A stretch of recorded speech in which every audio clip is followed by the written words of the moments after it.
Hello' বন্ধুসকল, আপোনাৰ ঘৰত যদি এন্দুৰ, নিগনি এনেকুৱা ধৰণৰ বিভিন্ন সমস্যা হৈছে, আপোনাৰ ঘৰত কাপোৰ কুটিছে, গাড়ীৰ ছিট কভাৰ কুটিছে, তেনেকুৱা সমস্যাৰ সন্মুখীন হৈছে, তেতিয়াহ'লে আপুনি কেইটামান দিহা গ্ৰহণ কৰিব পাৰে। আপুনি ঘৰত সিহঁতক ধৰিবৰ কাৰণে সিহঁতক সজা নপতাকৈ আপুনি সিহঁতক ঘৰৰ পৰা খেদি পঠিয়াব পাৰে অতি সহজে। তাৰ বাবে আপোনালোকক লাগিব এই বিশেষ দুটা দ্ৰব্য। এবিধ হৈছে ইয়াত তেজপাত আৰু এয়া হৈছে জিৰা পাউডাৰ। বন্ধুসকল, ইয়াতে আপোনালোকক মই এটা কথা জনাই থওঁ, আপোনাৰ ঘৰত যদি ভোট জলকীয়া আছে, নহ'লে আপোনাৰ ঘৰত যদি লাল মিৰ্চ পাউডাৰ আছে, তেতিয়াহ'লে সেইখিনিও যদি আপুনি নিগনি অহাৰ জেগাত থৈ দিয়ে, তেতিয়াও কিন্তু সেই জলকীয়াৰ গোন্ধ পায়ো বহু পৰিমাণে নিগনি কমিব। ইয়াতকৈ আটাইতকৈ ভাল বস্তুটো হৈছে জিৰা পাউডাৰ।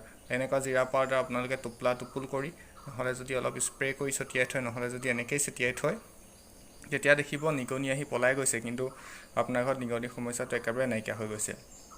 দ্বিতীয়তে হৈছে তেজপাত। এনেকুৱা তেজপাত যদি আপোনালোকে খুন্দি সৰু সৰু টুকুৰা কৰি লয়, নহ'লে মিক্সাৰত যদি দি পেলাই পাউডাৰ বনাই লয়, তেতিয়া এইবিলাক যদি আপুনি নিগনি অহা বাটত থৈ দিয়ে, তেতিয়াও নিগনিৰ সমস্যা নাইকিয়া হ'ব।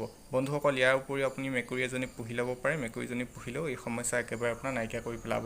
বন্ধুসকল, আজিলৈ মই ইমানেই দিহা দিলোঁ আপোনালোকক। আশা কৰোঁ আপোনাৰ ঘৰতো নিগনি সমস্যাৰ পৰা দূৰ হওক, নিগনি আৰু নাহক। ইয়ে আৰু কোনো ধৰণৰ যাতে নিগনিয়ে সমস্যাৰ সৃষ্টি নকৰক। আজিলৈ আহিছোঁ, ধন্যবাদ।